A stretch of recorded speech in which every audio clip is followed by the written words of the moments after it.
अहीर समाज की लंबे समय से मांग थी कि फिल्म का नाम 120 वीर अहीर किया जाए, क्योंकि 1962 के रेजांगला युद्ध में 120 में से 114 जवान अहीर थे, जिन्होंने मेजर शैतान सिंह के नेतृत्व में चीन की 3000 सैनिकों वाली टुकड़ी को पीछे हटाया था। नाम बदलने पर फिल्म निर्माता तैयार नहीं हुए तो अहीर प्रतिनिधियों ने Punjab and Haryana high court का रुख किया। कोर्ट ने 5 सदस्यीय कमेटी गठित कर 2 दिनों में रिपोर्ट देने के निर्देश दिए। प्रतिनिधियों के अनुसार फिल्म निर्माताओं ने दिल्ली हाई कोर्ट में भी अपना जवाब दाखिल किया है, जिसमें वीर अहीरों की शौर्य गाथा को सम्मानपूर्वक दिखाने की सहमति व्यक्त की गई है। अरुण जी, आज प्रेस वार्ता का आयोजन आपने करा है,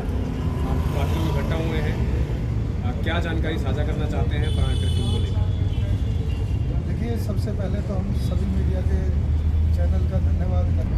और 17 तारीख को सुनवाई में एक हाईकोर्ट द्वारा एक कमेटी बनाई गई थी 5 लोगों की, जिसमें 13 कमाऊ के हाई कोर्ट में भी डाली हुई थी। तो हाई कोर्ट में कल 19 तारीख को हमारी डेट थी, तो उसमें जो PIL में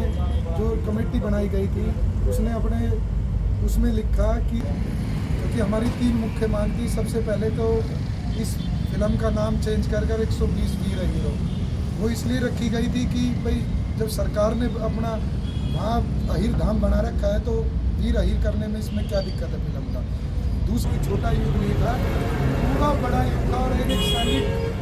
का उसमें बहुत बड़ा योगदान था। तो हमारी मुख्य मांग थी कि ये चीज़ें पूरी प्रॉपर तरीके से दिखाई जाए। चौथी हमारी मांग थी कि उन लोगों की शहादत को काट रहे हो, पर इतने दिनों से जो समाज ने इसको लेकर प्रयास किया, क्योंकि पूरा समाज, पूरा नौजवान साथी, पूरा हमारे जितने भी देखिए PIL हमने पहले दायर कर रखी। 17 तारीख को उसकी सुनवाई थी, हमने 5-6 दिन पहले PIL दायर करी थी और 17 तारीख को उसकी सुनवाई थी चंडीगढ़ हाई कोर्ट में, पंजाब चंडीगढ़ हाई कोर्ट में, कि उसमें मजिस्ट्रेट साहब ने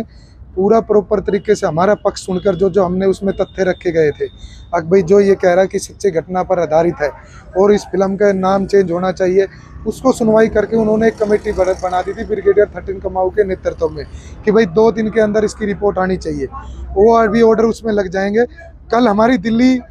हाई कोर्ट में भी तारीख थी, जिसमें सरकार के वो लोग आए और उन्होंने अपनी तरफ से ये कहा कि भाई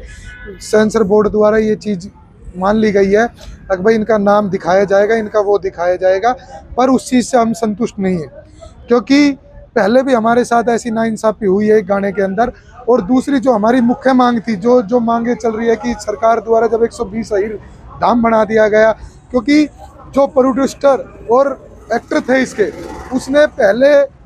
जब लोग प्रोटेस्ट कर रहे थे, उनके पास हमने लेटर लिखे, अनेकों लेटर लिखे, अनेकों नाम लिखा, पर उनके द्वारा अब तक कोई जवाब नहीं आया था। ये जवाब भी कोर्ट में जाकर जब हमने तथ्य रखे हैं ना, जब उन्हें झुककर ये काम करना पड़ा। और पिछले इतने सालों, इतने महीनों से तो मान कह रहा था, वो तो सिर्फ ये कह रहा था कि जय दादा किशन का नारा है, इसमें जय नारा है, पर समाज ने जब इसका बहिष्कार करा, रोड पे उतरा, अब भाई फरहान अख्तर तू भी यहीं है और ये समाज भी यहीं है, जब उसने मजबूरन कोर्ट के आगे कहना पड़ा, एक छोटा सा दिलासा दिया हमें, अब भाई उनका एक नाम हो जाएगी, श्रद्धांजलि हो जाए, उससे उनकी शहादत की कंप्रोमाइज़ हम नहीं कर सकते, क्योंकि उनकी इतनी बड़ी शहादत थी कि पूरे देशवासियों को पता लगना चाहिए, इस देश को क्या विदेश तक। जब चाइना की सेना ने ये बात को माना, उन्होंने